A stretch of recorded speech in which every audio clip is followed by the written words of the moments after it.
Serial killer Cesar Baroni murdered his first victim when he was just 19 years old. On October 5th, 1976, I investigated a burglary where the victim was Alice Stock. He threatened her with a knife. Apparently, the investigation of her death, it was very similar to this earlier burglary. I didn't know it at the time that he was doing these murders. Nothing out of the ordinary. Never had a clue that anything odd was going on with him. Cesar's victims were females, and almost exclusively there was a component of a sexual assault in those homicides as well. From what I've learned about him and about the nature of these crimes is that he tended to get his sexual urges and his violent urges all mixed up. I still love him. I can't say I don't love him, even though he did those horrible things. I don't know. It's the weirdest thing. He's my brother. You can't stop loving somebody because they do what they do. In the early 1990s, the police were investigating a spate of murders in and around Washington County, Oregon, unaware they were actually dealing with a serial killer. We had homicides in the early 90s, but his were particularly unique in that they fit all sorts of different patterns. A nurse midwife shot off the road in the middle of the morning heading home. A woman strangled to death and sexually assaulted in her home. A woman picked up in downtown Portland, a neighboring city, taken out to Washington County and basically executed alongside the road. And a woman that initially was thought to have died of a heart attack that was literally scared to death because Cesar Baroni was trying to sexually assault her. We had no idea initially who the killer was. Most of his murders were stranger to stranger. They're the most difficult to solve, particularly when they're all over the map in terms of the victimology of the victim. Some were strangulation, some were committed with a firearm. A profiler would swear to you that these crimes were not committed by the same person.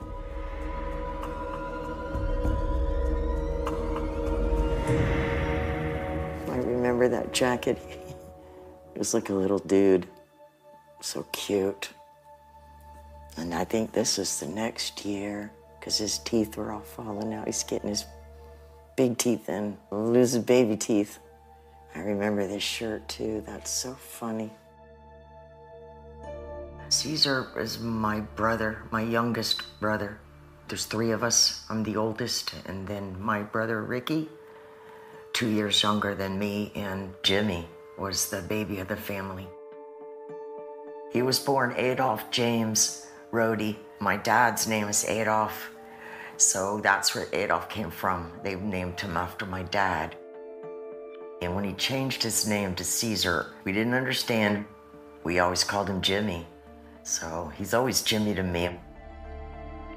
Adolph James Rhodey was born on December the 4th, 1960. I guess I was about 6 when he was born. I liked it a lot as he was a little kiddo.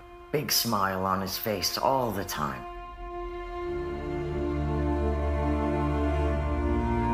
Jimmy was a little, I want to say a hellion. He would run all over the place. When we were kids, my dad was real active with us. We used to go hunting all the time. We'd go four-wheeling, fishing, camping. We were a big outdoor family. And Jimmy was good. I mean, he was a good kid. I don't know what happened. When Deborah was 10 and Jimmy was 4, their parents split up. They would argue, but nothing physical. And my mom took us. We went to Miami. And it was a hard time for all of us because we moved like 3 or 4 times. I had to change schools. Jimmy wasn't in school yet. He was just a little guy. My mom got a boyfriend. He was black, and we figured as kids, if my dad finds out about this, he's probably gonna be really mad. And my dad used to come and pick us up every other weekend when we were with her in Miami. One weekend, my dad told my mom he wasn't coming. So on those weekends, my mom's boyfriend would come over. So he was there, and my dad drove up to the house. There was no hiding it. My dad just said, hey, and go get your stuff. Come on, you're coming with me. He didn't say we were coming with him forever. He didn't say that. He just said, come on, get your stuff. You're coming with me. And we thought it was for the weekend, you know, like always. But it wasn't for the weekend. Well, my dad just didn't want us in that environment of a mixed family. This is in the 60s. And back then, my mom could have tried to fight for us, but it wouldn't have done any good. They would have given us to our dad in a minute because of the interracial relationship she was in, which had nothing to do with nothing. But that's just how things were back then. The odd thing about it all was when my dad did come and get us, my brother was 4, but he never once cried for our mom, not ever once. And I thought as the time went by that was really odd, because I figured, why would he not cry for our mom? I cried for her. Ricky cried for her. And my brothers, I ended up stepping into a motherly role with them because I felt like I had to. For 3 children being abruptly removed from their mother's care typically would cause children to feel some form of distress.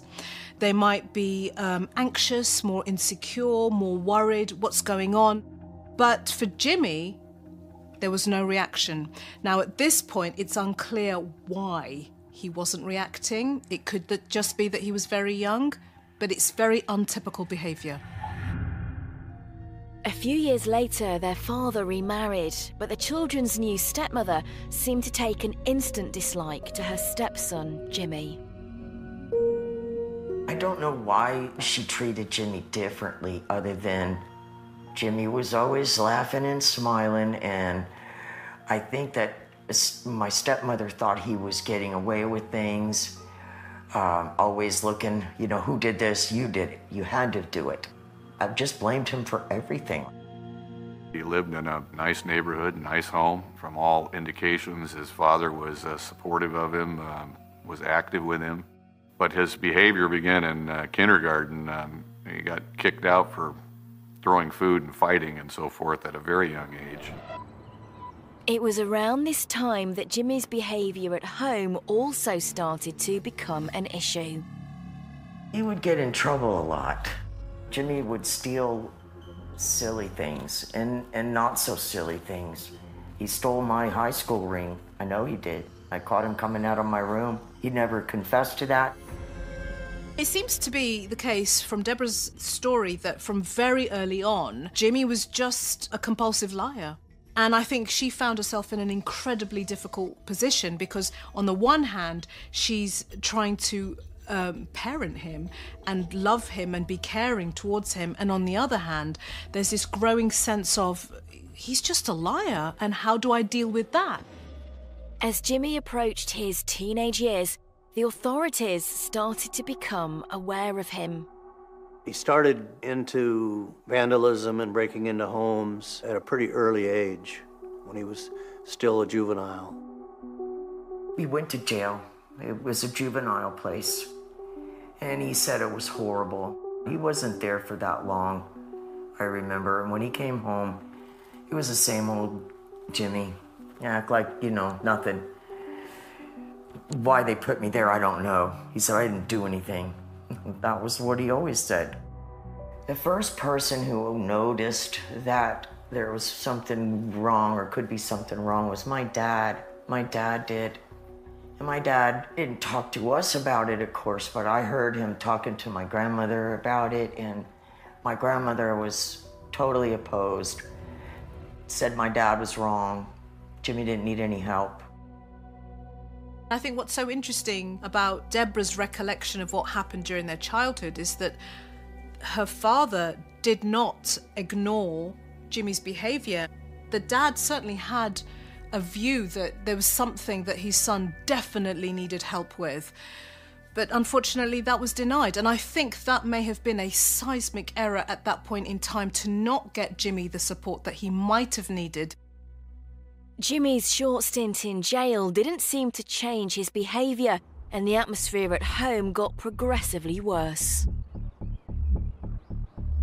I believe absolutely my stepmother and my dad splitting up was caused by all of the friction between Jimmy and my stepmother. Absolutely. My dad was just fed up with it. It just ended up where my dad couldn't take it anymore and they split. And my brother still stayed there with my dad. And their relationship was good, but it started to break down really quickly because Jimmy was getting in more and more trouble.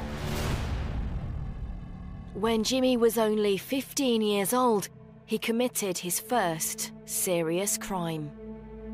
On October 5th, 1976, I investigated a burglary where the victim was Alice Stock.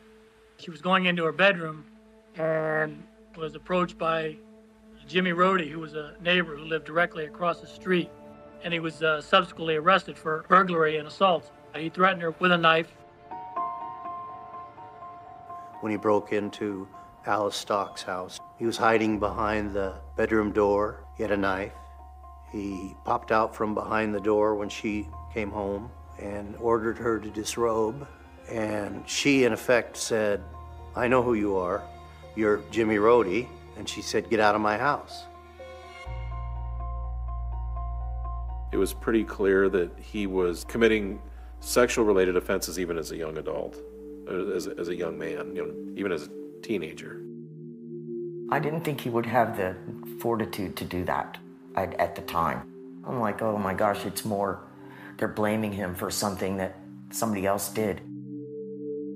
What you're dealing with here is a family who have learned to silence what is happening. If we just squash it down, we won't let anyone else in on what we are trying to deal with. Jimmy does the opposite. He blows it up and he escalates. What he also does with that escalation is he continues to deny, even though there's proof. So now what he's done is exposed his family to who he really is. And I think it's a lot for them to process, and I think it's a kind of complex trauma for individual family members to get their heads around.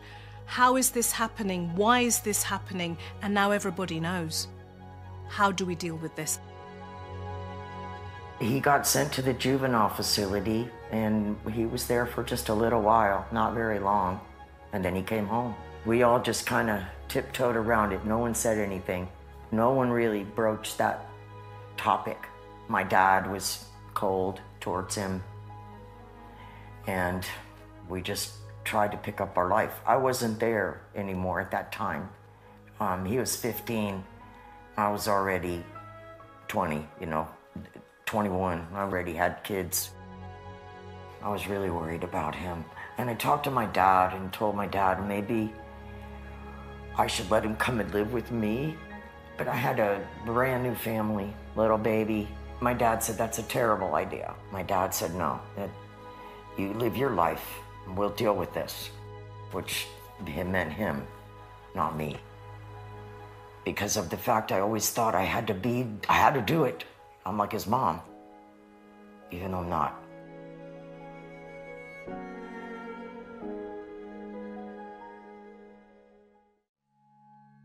After his release from juvenile detention and now 16 years old, Jimmy Rohde's criminal behaviour continued to escalate. He was linked to the burglary of another woman's house in the neighborhood. He began committing other burglaries, breaking into homes. This time, Jimmy was tried as an adult and served 2 years in the Florida State Penitentiary. He was released in November 1979. He went to prison. He got out. I think it was less than 2 weeks after he got out when Alice Stock, his neighbor, was found murdered and sexually assaulted in her bedroom. And the Fort Lauderdale police, they were pretty sure he did it, but they felt they couldn't prove it back then. I couldn't believe it. I couldn't believe it. I'd never seen him raise his hand to anybody. He was never physical with any of us. You know, kids, you might slap each other or something, but not really, you know, not physical. Never was a beater or nothing like that. Once again, my brother denied. And at that point, my dad started to push him farther and farther away. Not long after, tragedy struck the Rohde family when Deborah and Jimmy's brother Ricky was killed in a car accident. My brother Ricky was killed. No warning. 3 days after Christmas in 1979. It's the worst day of my life. I was a mess. I couldn't even breathe. I couldn't wake up and open my eyes and do anything. I was a mess. Big mess. Worst mess of my life. I'm sure it was pretty bad for Jimmy, too. But it didn't affect him the same way as it affected me. And I thought, you know, he just handles things differently. Everybody does. But I know it had an effect on him. It was his brother, his only brother.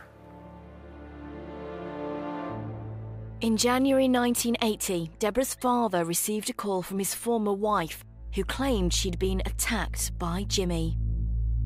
When Jimmy raped my stepmother, I found out about that from my dad. She called my dad right away. And my dad went over there. They had been divorced for some time. I believed her because she had been through so much with us, and she wouldn't have called my dad and told him that if it hadn't happened. She didn't want to go to the police. She didn't want anything to do with that, but she wanted my dad to know. I would speculate that this is somebody who, when he was small, probably had pretty angry feelings towards her and the way that she was treating him. As he got bigger and felt more powerful, and those violent feelings were never far away. Rape is not about sex. Rape is about power and control. In April 1980, Deborah got a call to say her grandmother had been attacked. She heard a knock at the door, and she looked out the peephole and saw my brother Jimmy.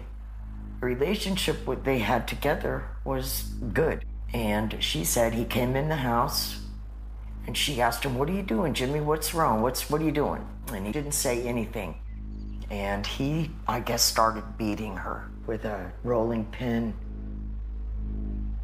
My grandma, by the grace of God, did not die. She survived that.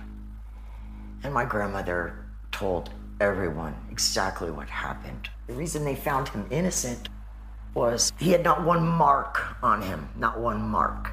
My grandma fought for her life. My grandma said I had left marks on him, but she didn't.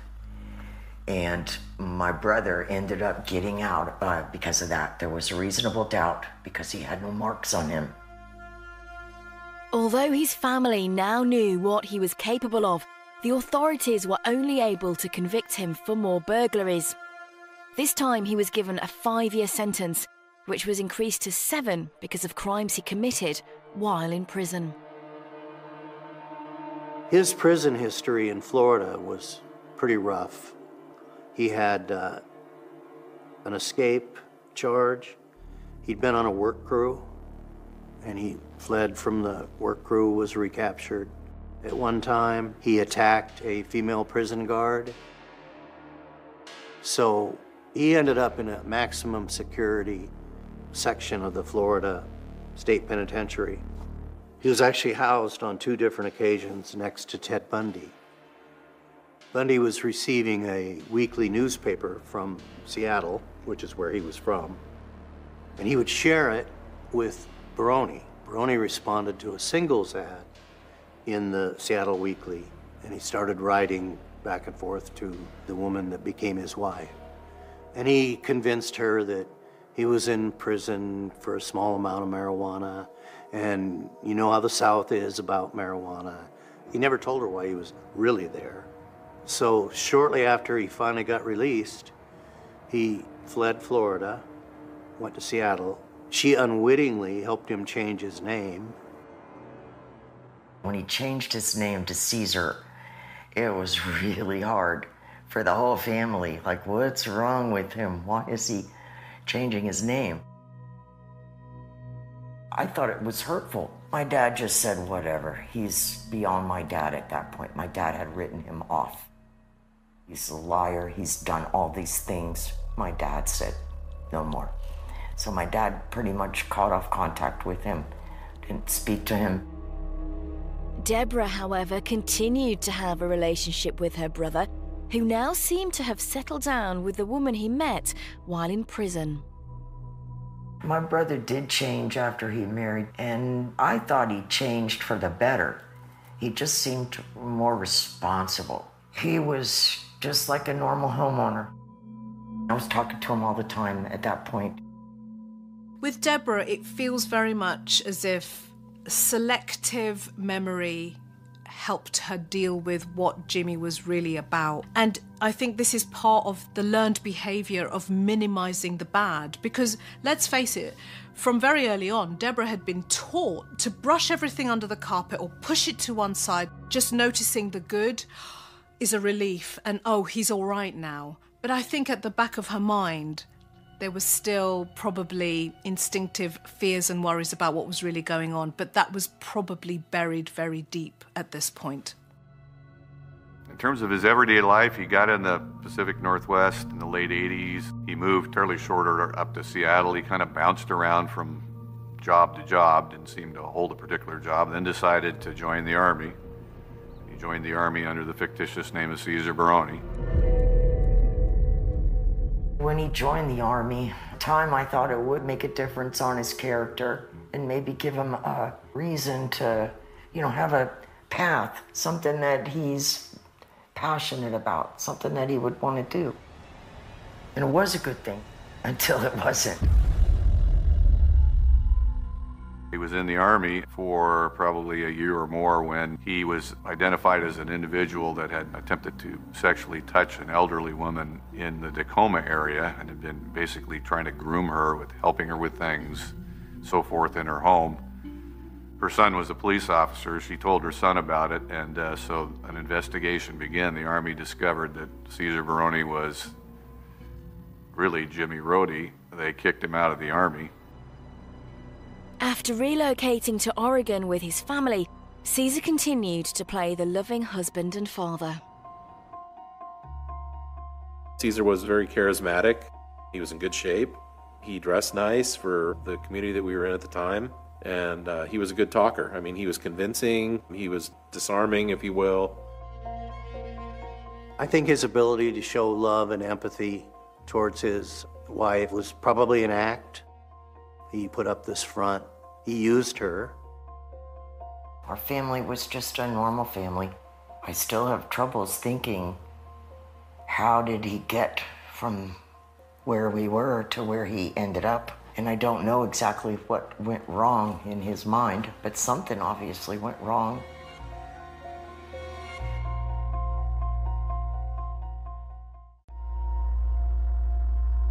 In early 1991, Caesar Baroni was settled in Hillsboro, Oregon, with his wife. His terrifying killing spree was about to begin. Margaret Schmidt lived in a neighborhood close to an elementary school. She'd recently broken her leg, had some other health issues, had to use a walker to get around, and had a caregiver that would come in to help her with her meals and take care of her during the day. When Margaret's caregiver found her in her bedroom, Margaret was nude on the bed. One of her feet was kind of hanging over the edge of the bed. Her nightgown was torn and pushed up around her throat. Margaret had some bleeding on her face, on her nose. Her head had been twisted to the side.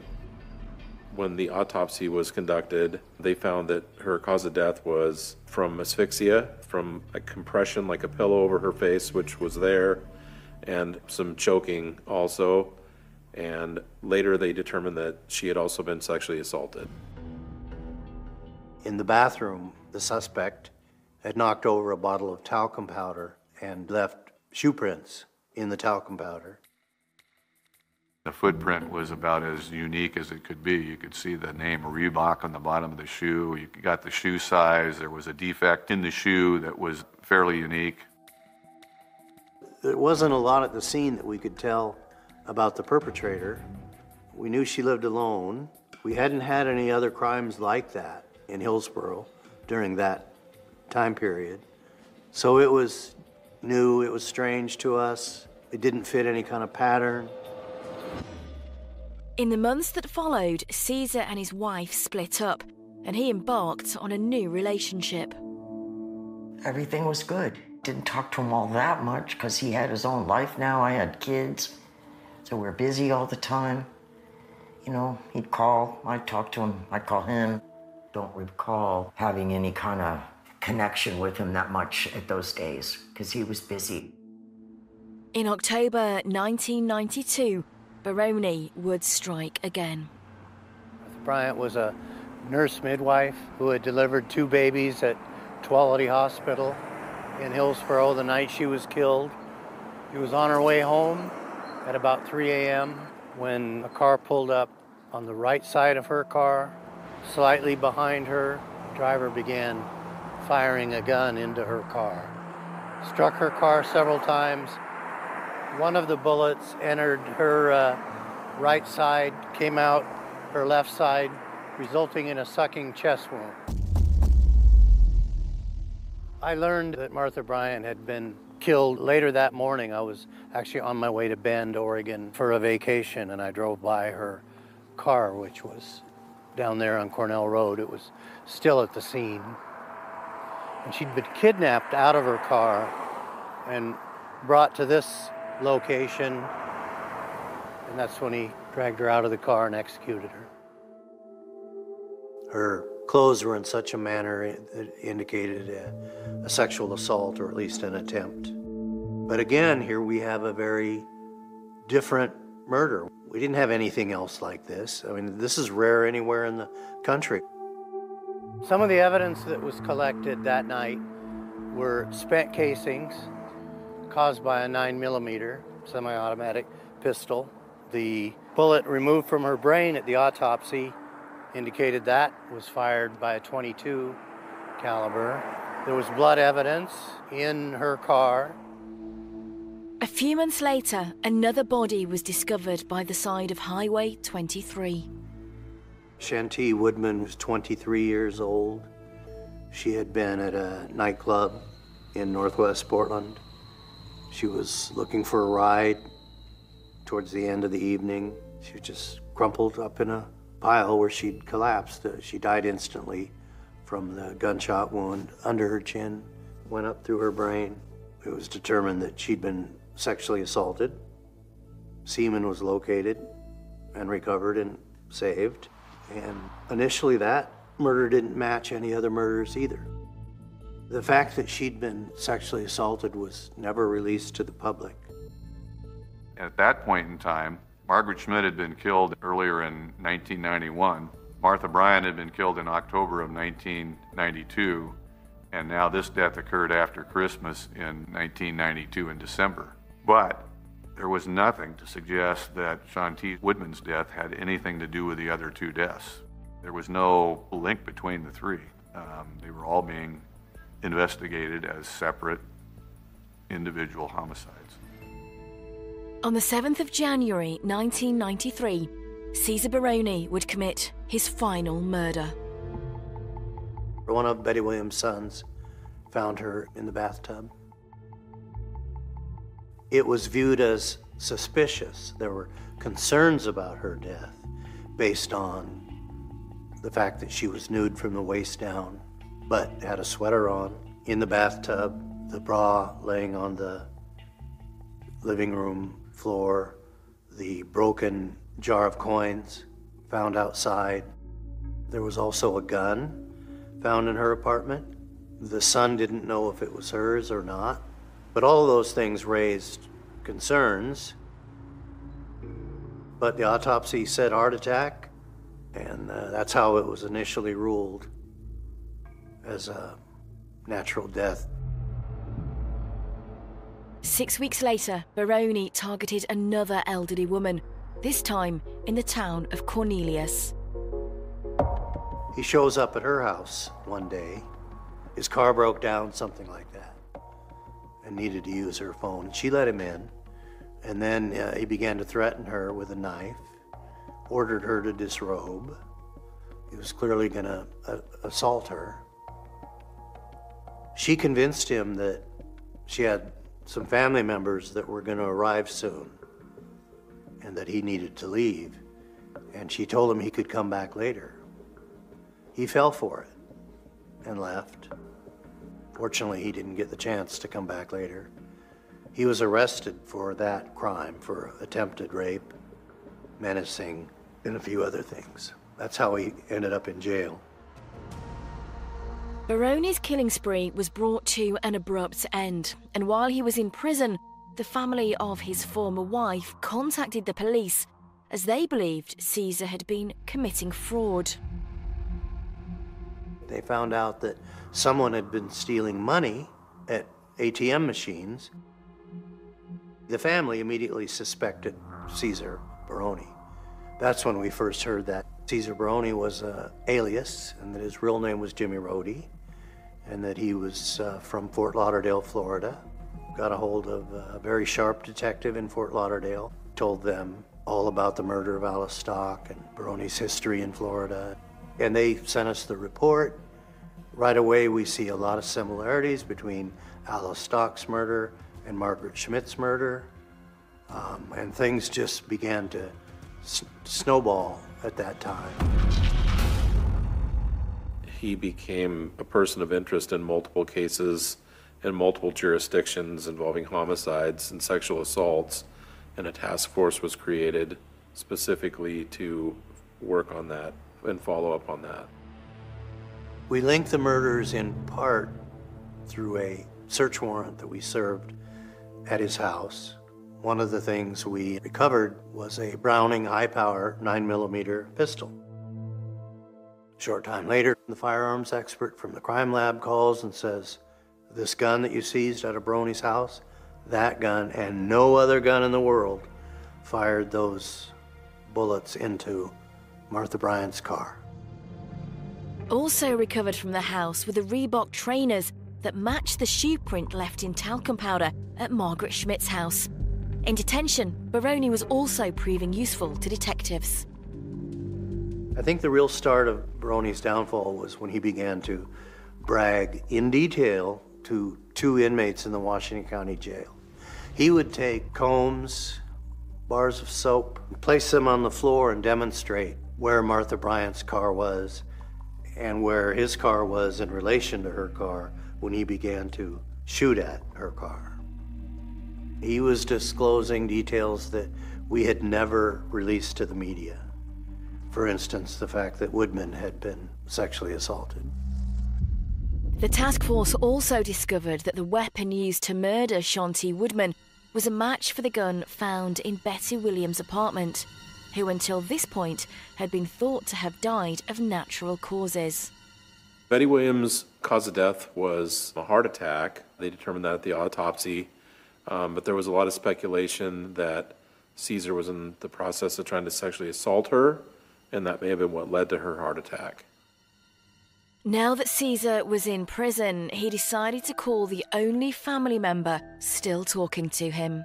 The first time I found out he was a suspect in any kind of murders there was from him. He told me, this is starting again. You're looking at me like I'm doing something wrong. I haven't done anything wrong. Well, if you haven't done anything wrong, so then what do you got to worry about? That's what was my response to him. He didn't tell me anything, and there was nothing in his behavior that would make me think he was doing anything other than normal Jimmy stuff. No, nothing. He didn't act funny, he didn't act weird or different or anything. It was the same old Jimmy.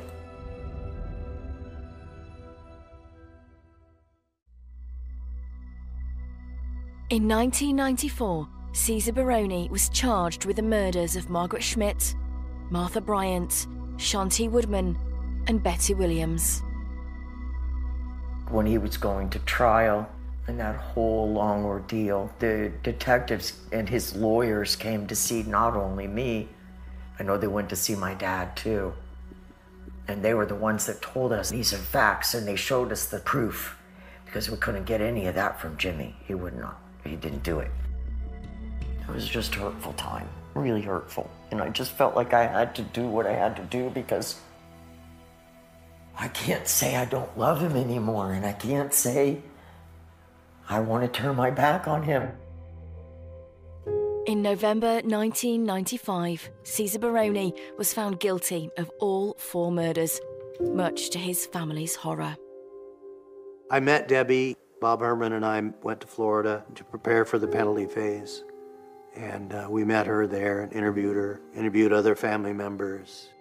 She was in denial, which makes perfect sense. She didn't want to admit that her brother was responsible for all this mayhem and pain and suffering and tragedy. I kept a relationship with him because I felt like he would be abandoned, and it was bad enough that we had to, that we were taken from our mom early. And I couldn't understand how my dad just pushed him aside and said, I don't want him in my life anymore. He's your son. He's my brother. And I felt like if I didn't do that, he would be all alone. And I didn't want him to be all alone. Even though my family was not real thrilled, my dad was pretty upset because he saw how it was affecting me. And so it was at that time that they told me I need to go get some counseling to help me work through all that. Because it was very confusing for me too.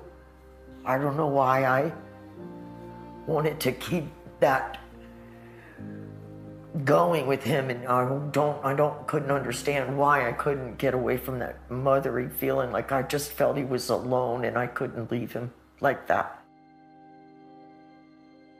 For Deborah, hearing from Jimmy that he'd been arrested for multiple murders and finally understanding that, he was guilty of them, this earth-shattering moment would have pierced her imagined fantasy of who he was, because I think she had formulated a reality around him that she could cope with. It would be incredible trauma for her to start to process.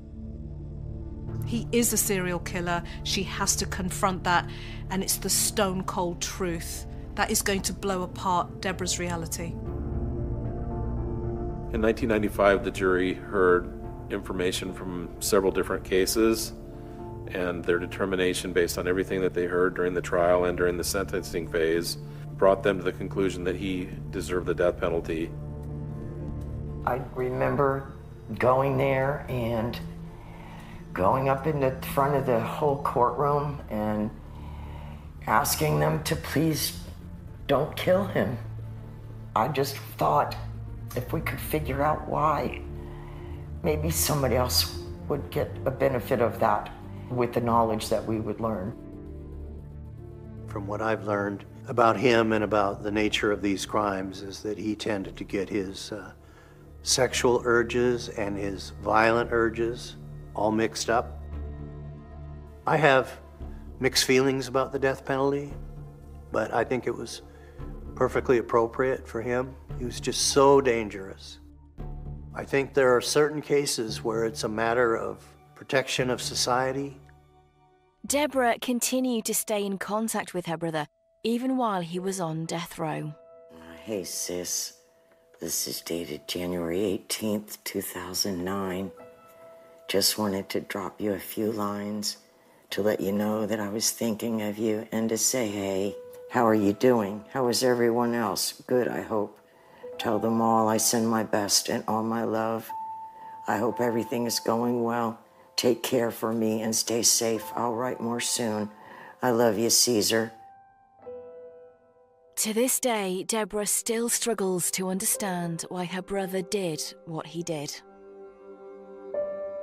I was thinking he had a bad thing about my mom because of her not being there when we were little. And maybe that caused him to have some worse feeling to older women. like Alice Stock or my grandma.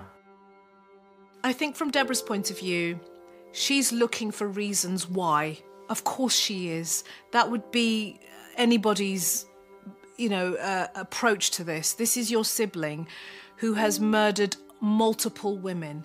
So for her to go back and trace it to that point where, maybe being taken away from mum has caused all these events.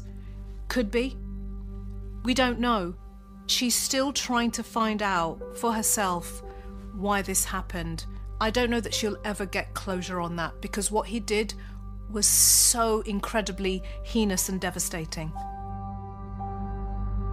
The police in Florida did indict Baroni for the 1979 murder of his neighbour Alice Stock, but because he was now on death row, the charges were dropped. Years later, DNA was found on her nightgown, which was tagged to Caesar Baroni. There's no doubt he was the killer of Alice Stock. And there were a number of other homicides that Caesar Baroni was linked to that there was insufficient evidence to proceed further and prosecute him on. And then another thing you have to remember is, once he was arrested, all these bizarre murders in Washington County, Hillsborough, stopped. It had been relayed to us that he had cancer and that he was nearing the end of his life. And so we thought that we would take the opportunity to try to interview him one last time.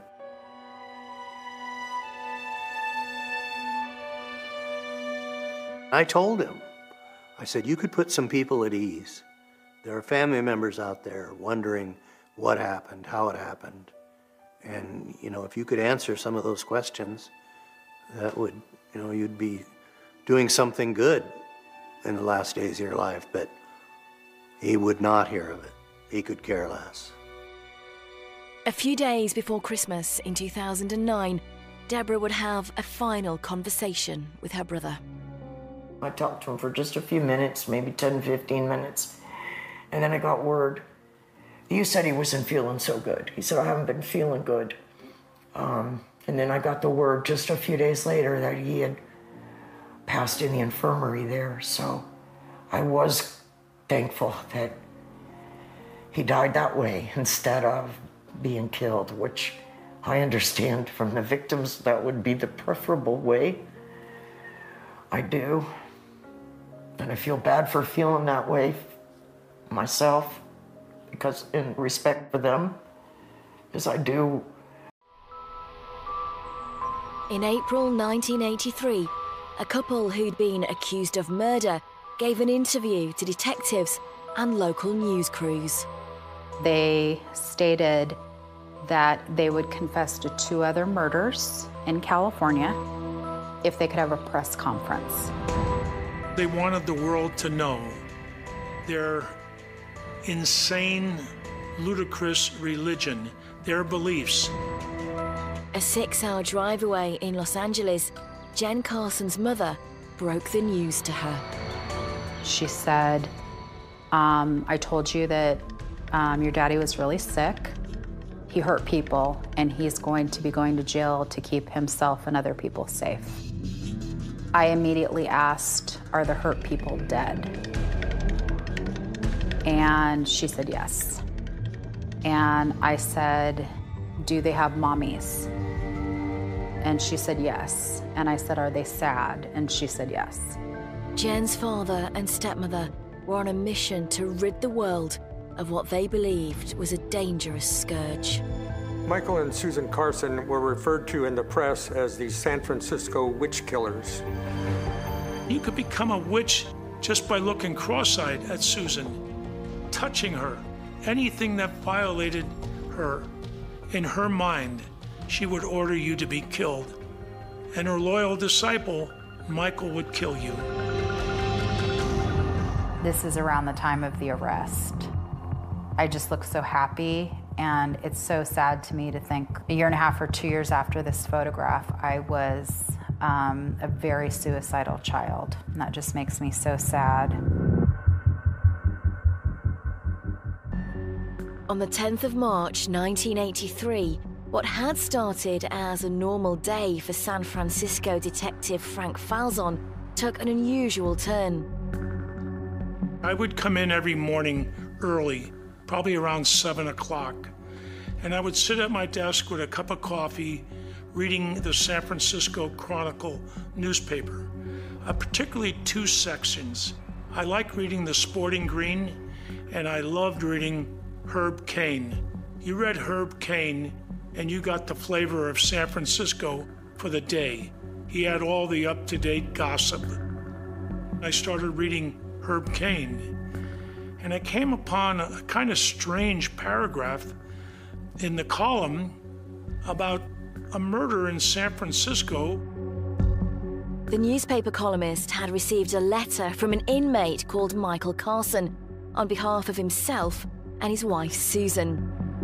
Both had been charged with the murder of a man called John Hellier. Michael had sent a letter to the San Francisco Chronicle saying he wanted to get more publicity about the crimes that they had committed. They were currently locked up in Sonoma County Jail and weren't getting proper publicity in that relatively small town, and they wanted to come to San Francisco and get publicity for their crimes there, including the killing of Karen Barnes. I thought it was kind of strange to read that in the paper, so I went out to the front part of the office where books were kept on all the murders that occurred in San Francisco. And I started going through one book after another, looking for the name Karen Barnes. Karen Barnes' case was a cold case. March 7th, 1981, police discover Karen's body in her apartment on her kitchen floor. And they begin to interview neighbors, friends, other individuals in the Haight-Ashbury community of San Francisco, and all state that she had a very strange couple staying off and on in her apartment. James Michael Carson and Susan Carson were the suspects, but there were no linking evidence. They just knew that the Carsons had been living with Karen, so they were the prime suspects. At the time Frank Falzon was reading that bizarre letter in the morning paper, Jen Carson had been in hiding from her father and stepmother for almost 4 years. Looking back, I see that my father always had someone he was somewhat obsessed with. You know, when he was a child, he was an invalid and he was very attached to his mother. And then he seemed obsessed with my mother initially. And then he seemed very obsessed with me for several years, the first years of my life. He thought I was a psychic. He thought I was some type of religious creature that was being reincarnated, and would ask for my advice to make decisions. So, you know, he was both loving and bizarre at the same time. My parents met in university, and they were very involved in the counterculture war protest movement of the 1960s, and they were kind of hippies. When they finished college, they moved to a community in the South, to South Carolina, where white children and black children were placed in the same school for the first time, and many of the teachers quit. And so my parents moved down to that area to serve in one of those schools. At that time, my mom was pregnant, and she gave birth to me, their only child. And my father stayed home with me and decided to be a stay-at-home dad while my mother continued to teach. I think around this time, about just under 40% of women were actually in the workplace. So this is quite unusual for them, but they appeared to be happy with this setup. This is actually a picture they took right after they got married. It's kind of their wedding photo. They did go off and elope, so they took a picture together, and I think this is just a really beautiful picture. They're just so young and vital and happy. When I was about 3 years old, we moved to Arizona and the city of Phoenix. And my father continued to be a stay-at-home father. He, brushed my hair every morning and got me dressed and made me breakfast and took me to the park and took me to the petting zoo and read me books and was a really hands-on, kind of hippie, stay-at-home father. Individuals who knew my father as a teenager and as a university student, describe him as brilliant, very rebellious, definitely with perhaps, his drug use, or he had an interest in kind of more extreme politics, such as more extreme communism. But as they began to be adults and, have a child and go into their career, he's continuing to talk about, overthrowing the government, and talking about violence. In the late 60s, early 70s, James and Lynn are involved in the anti-Vietnam War movement. They are very much part of that youth culture. This would have seemed very in sync with a lot of young people. But as Lynn and James become more settled in their family life, she is now focused on the family and providing for their family, but James is still part of this movement in his head. James Carson's life increasingly began to revolve around drugs. He was also selling marijuana, which was illegal at the time. So he would also take me on drug deals. So I remember bags and a gun with him and so on. And my mother at the time did not know he was engaged in that during the day when she was at work. My father really deteriorated at the end of their 10-year relationship. And he became very erratic. He went from being kind of an eccentric, hippie in college to being a grown man who wouldn't work and who just wanted to kind of lay around and, use marijuana. I think for Lynn, making excuses for James's bad behavior may have been her coping mechanism at the time. She may have also viewed him as a decent dad, because let's face it, she was going out to work full time, so maybe his relationship with his daughter, from her point of view, was working and was positive. And I think you tend to see this kind of behavior in people when they're trying to cope with a lot that's going on. Well, at least he's doing that, and that's okay. Everything else, I will manage. In this photo, I'm holding my little suitcase, and this is the day we moved to Arizona. And it really, my mom does not look happy in this picture. I think this is the beginning of the end. He also begins to get very violent. He always has a gun on him. Every time he becomes angry with someone, he says he's going to kill them. My mother is blaming the acid, the LSD. LSD is a mood-altering drug. It does change perception, and I think she maybe thought, well, if he comes off that, he'll be okay. Then there are examples of him not being on any drugs and still being violent. And I think Lynn was just about hanging on.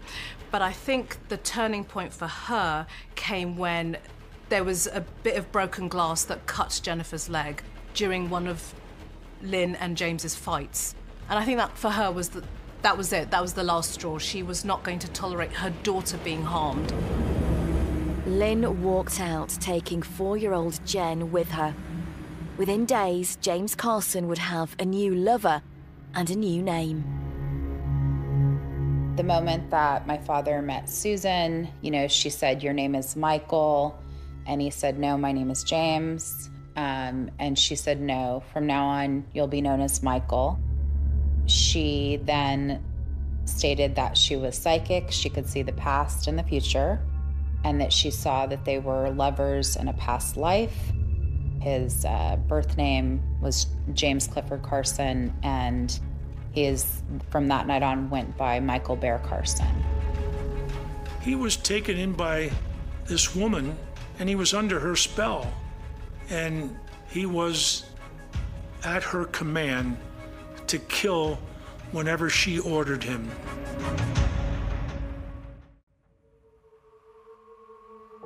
"1977 was a watershed year for James Carson. His wife and daughter had left him, and he met Susan, the woman who would become his new wife and his partner in crime. After his obsession with me, he seemed to move on to her. And this then seems like the greatest obsession of his life. And I believe he very much wanted someone who would control him and that he could be subservient to this individual. And I think that this older woman played that role in his life. The background story on Susan was that she had a good marriage. She had a son who was high school age. Her husband made good money, but it was not a life that she was happy with. One night, my father goes to a party with a friend. It was at the home of a wealthy divorcee who was living a very bohemian lifestyle. And so my father met this woman that was, 10 years his senior, and he instantly becomes very enamored with her. He had bipolar 1, the more severe bipolar that would have delusions and mania. Susan was diagnosed as having schizophrenia as a child. And I think they had a strong bond over their drug use and a strong bond with shared delusions. And then I think both were also very hypersexual. So I think it was probably an intense sexual relationship as well. And then her desire to be dominant and his desire to be subservient. Soon after Michael and Susan meet, he never leaves. He comes to a party at her house, and they're together from then on. They now seem to have become one person. They're operating as if it's us against the world. She's making strange concoctions of food with barley and marijuana and LSD, and she says will help them see more clearly the visions of the future. They claim to have this variation of a Muslim religion, and that they knew when people were witches, and they had some sort of distorted view of astrology. I was never able to figure out where this witchcraft belief came from. After Michael Bear Carson set up home with Susan, Jen became a regular visitor. The first time I recall going to for a custody weekend at Susan's house, it was absolutely terrifying. So we got to the house and it was night, and they opened the door and there was a very large entry room. It had a bunch of potted trees. In my mind, it looks similar to the forest from The Wizard of Oz. And so I'm entering this room with these potted trees and no furniture and poor lighting, and it's dark, and there was nowhere for me to sleep. I recall sleeping on the floor, and the only furniture in the home was a waterbed. On several of the visits, I was coming back from the visit and telling my mother they didn't feed me. And I remember attempting to find food because they were passed out naked from drugs. And I remember attempting to escape from the home. I remember picking up a corded telephone and trying to dial anyone. And at one point I dialed 0 and saying to the telephone operator, I want mommy.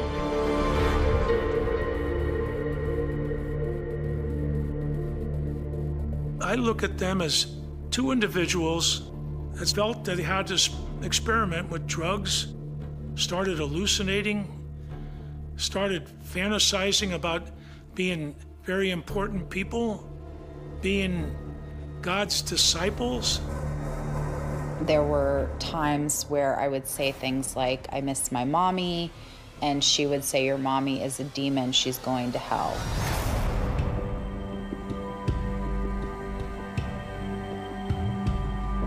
I have very vivid memories of crying and saying, I want my mommy to rub my back. And Susan saying, you want me to rub your back, I'll rub your back. And she scratched open my back with her jagged fingernails.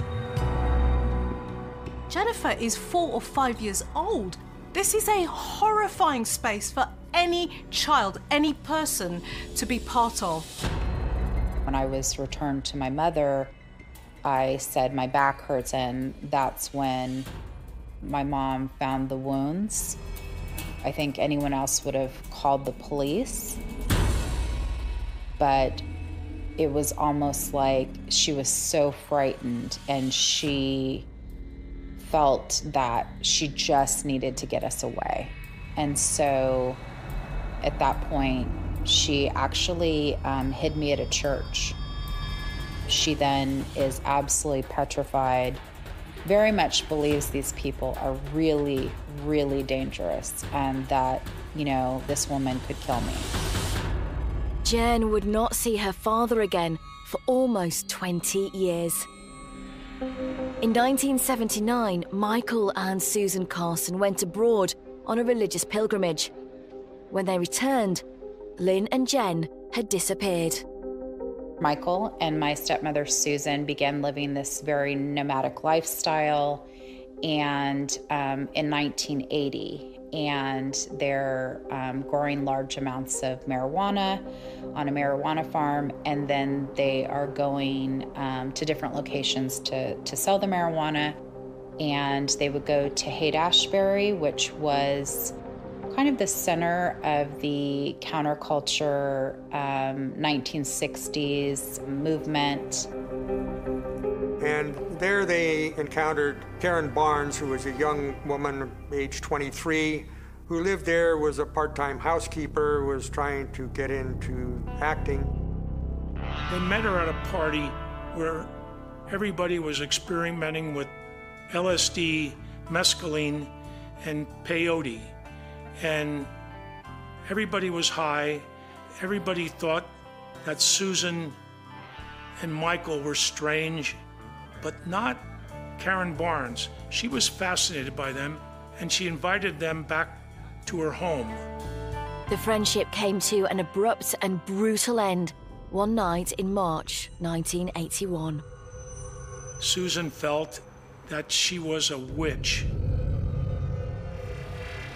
And after doing all this drugs and tripping and LSD, she felt that Karen Barnes had to be killed. So when Karen was asleep one night on the floor, they hit her over the head with a frying pan. And as she laid unconscious, they stabbed her over 12 times, killing her.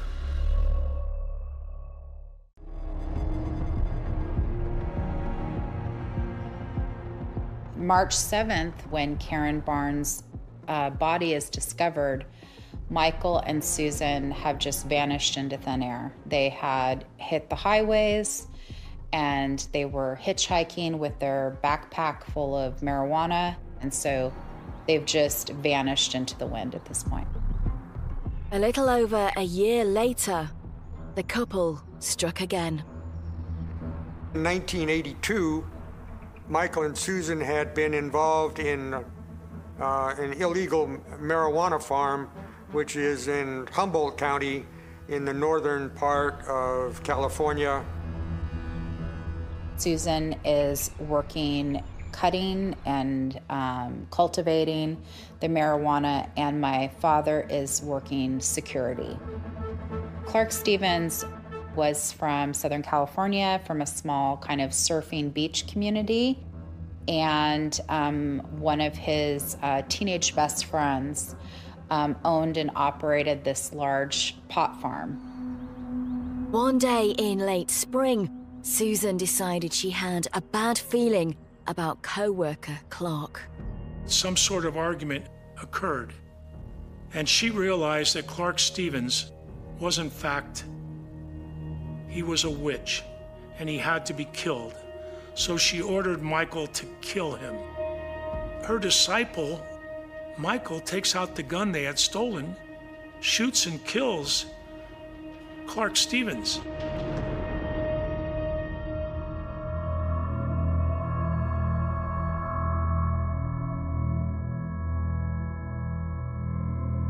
They took his body out into a marijuana field, covered it up, and buried it. They attempted to burn it, but that was not entirely successful. Sometime later, there were some campers in the woods, some hikers that were camping, who their dog appeared to be playing with an object. And tragically, the dog was playing with the head of Clark Stevens. So they called the authorities, and they came and searched the place, and they found the remains of Clark Stevens, and then that he had been murdered. So the people working at the farm said that about the time that Mr. Stevens went missing, that the two people who had worked there, Michael and Susan, had disappeared. But the only last name that they gave was Blair. And so when the police searched for suspects under the name Susan and Michael Blair, they came up empty because that was a false name.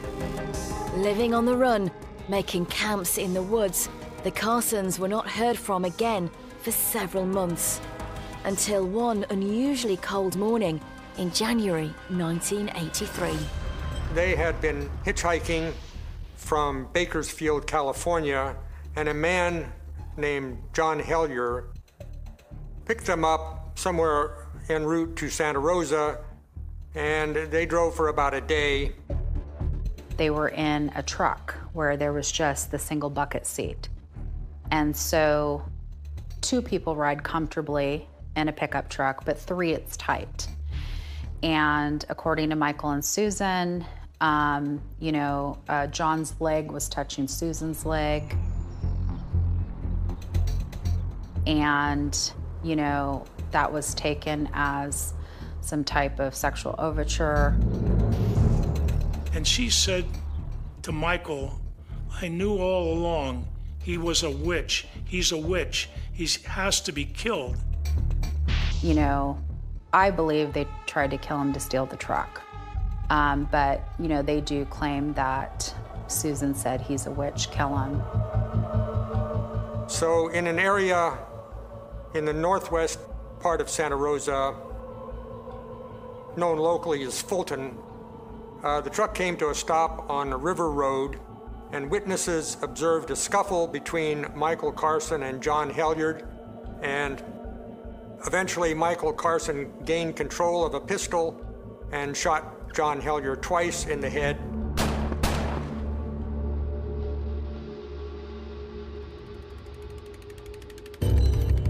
Michael and Susan get back into the truck and they drive off. The police eventually spot their truck.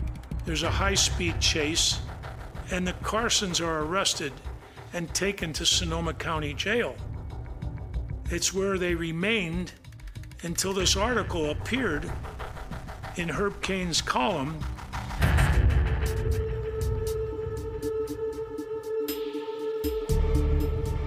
It was at this time Michael and Susan, already on remand for John Hellier's murder, claimed to have killed Karen Barnes. Once I realized it was a homicide that was an open case in San Francisco, my partner and I immediately went to Sonoma County to interview the Carsons. Susan says, "No way. You want a statement from us? And you want us to admit to killings? We want the big city news to be here. We want to be filmed, and we want it in the newspaper." I said, "I can arrange that." They wanted the world to know their insane, ludicrous religion, their beliefs.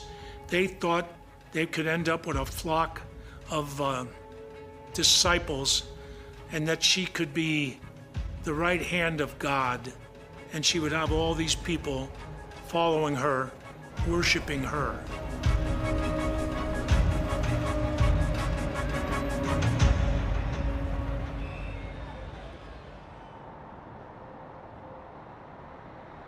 In January 1983, Lynn Carson heard that her former husband had been arrested for John Hellier's murder and was in prison in Santa Rosa, California.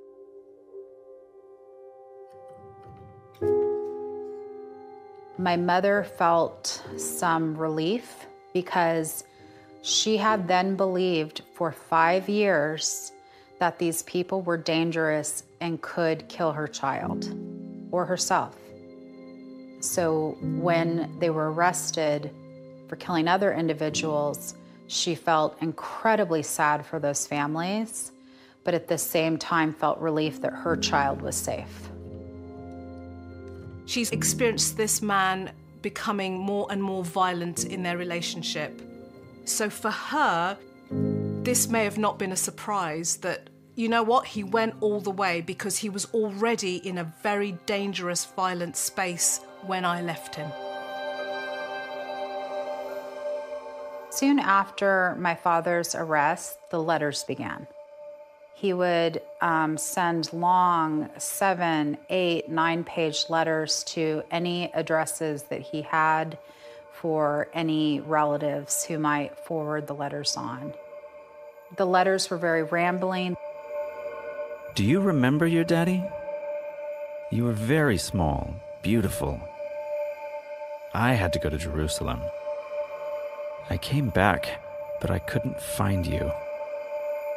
I fought for God in a very bad place called San Francisco, where everyone hates God and does bad things. And it says, suicide remarks are torn from fool's gold's mouthpiece, the hollow horn, whose wasted words prove to warn that he is not busy being born, is busy dying. That is just chilling to me because I work as an expert on suicide. That's so bizarre to me that 25 years ago, he sent me this quote about suicide. Oh, that's chilling. Some of these letters I've never read in totality. Like I would read a few lines and then I would get upset and put them away. I think I'm seeing this for the first time right now, and it just scares me to death. I need a minute.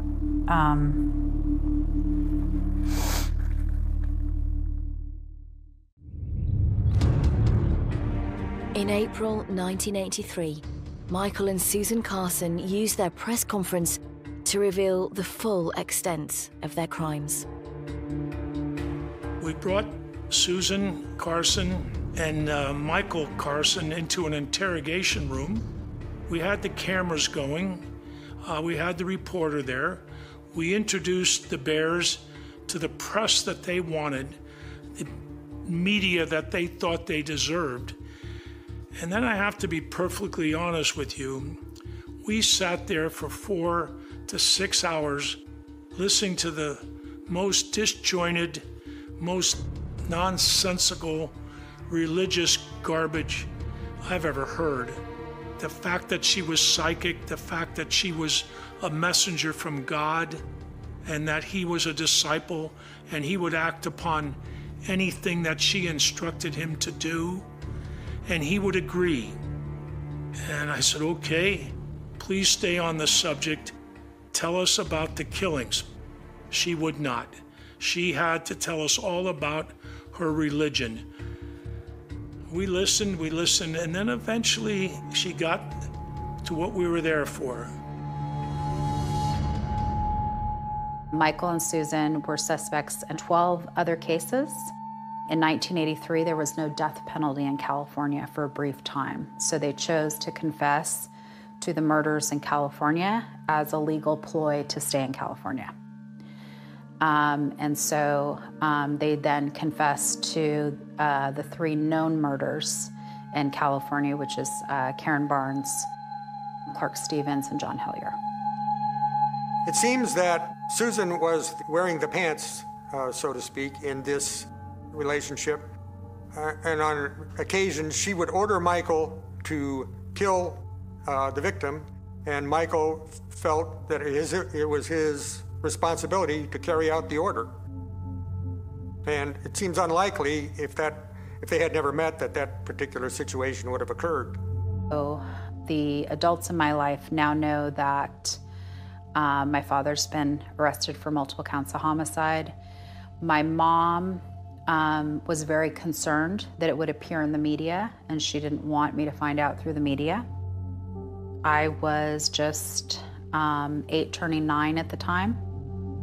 And she said, I told you that your daddy was really sick, and his new wife is a very bad person, and that we were going to stay away from him until he left her and got well. And she said, unfortunately, he got much, much worse, and he hurt people, and he's going to be going to jail to keep himself and other people safe. I immediately asked, are the hurt people dead? And she said yes. And I just put my head in my hands and just sobbed.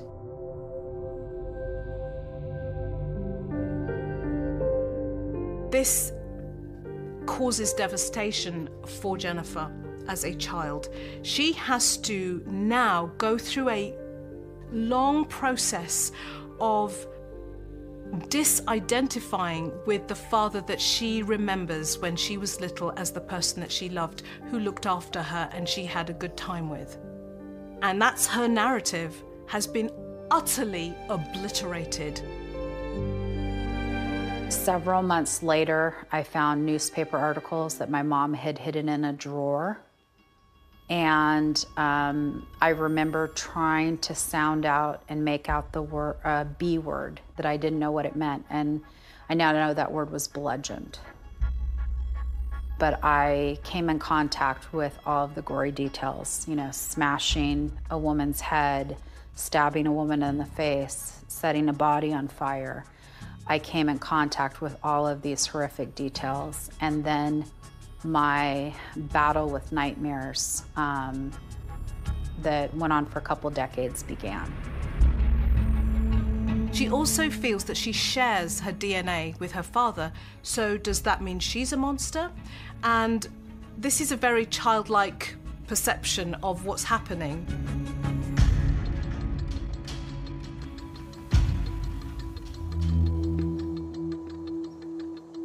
In June 1985, Susan Carson stood trial in California for the murder of John Hellier. Her attorney was Harry Allen. It's a criminal defense practice, an issue that people can be legally insane. But in the case of a plea of not guilty by reason of insanity, the person themselves is required to say, my plea is not guilty by reason of insanity. The catch-22 in that situation is that a person like Michael Carson or a person like Susan Carson, they don't think they're insane. They think they're absolutely correct. Susan believed that she had a religious right to kill witches. There were a number of trials and a number of appeals, and they went on for 9 years. And so I was, during that time, also very fearful that he would somehow be released on a technicality. Eventually, all opportunities for appeal were exhausted. In all three trials, the defendants were convicted of first-degree murder and received consecutive life sentences to the California State Prison.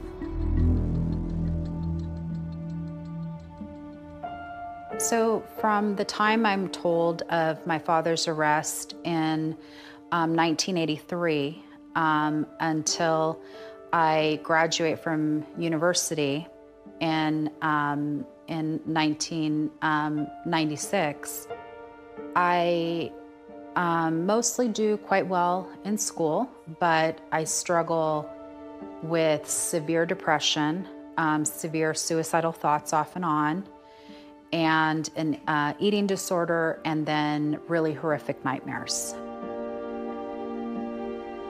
As a 9-year-old child, my whole life changes. You know, now I'm the daughter of a serial killer. And I struggle to process that. And I truly struggle to match up the idea of that Michael Bear Carson that I read about in the newspaper was the same person that braided my hair every morning and fed me breakfast. I couldn't reconcile this. And so I then, in order to cope, started, trying to think of him as kind of two separate individuals. I had to separate the two or I just couldn't move forward.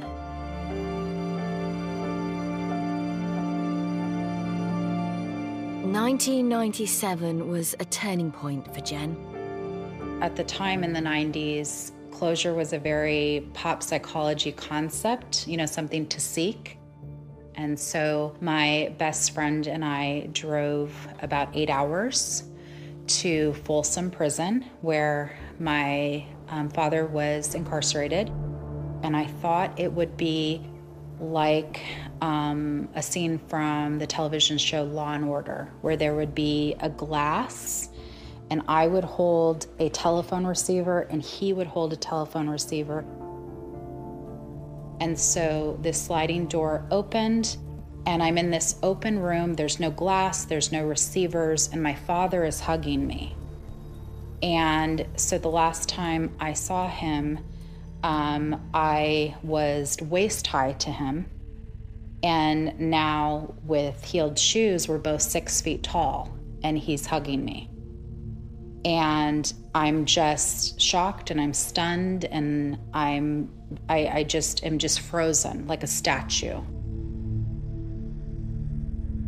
She's looking for the truth. She's looking for answers. She's looking for something that will enable her to close that chapter in her life. Some explanation, some remorse, something, some truth.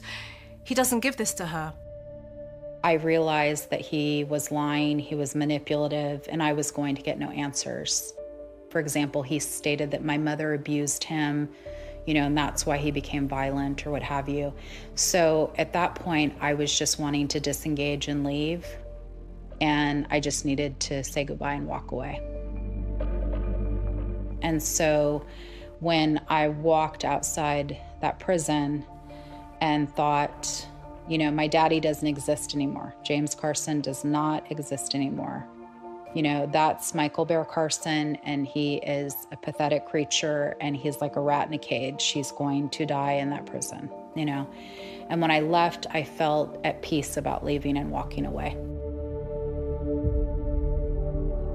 In 2014, a law change in California meant older prisoners like Susan and Michael were permitted to apply for parole. I began a petition campaign and a media campaign against their parole, and I clearly stated that neither of these individuals has felt any remorse, neither have been rehabilitated, and both would kill again if released.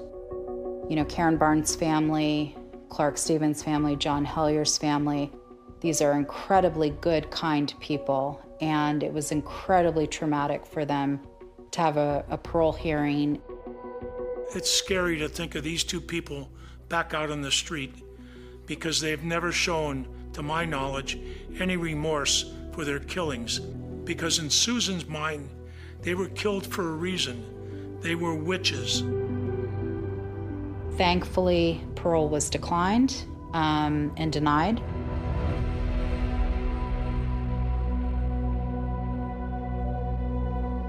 For Jennifer, she divided her dad in two, I think, as a coping strategy.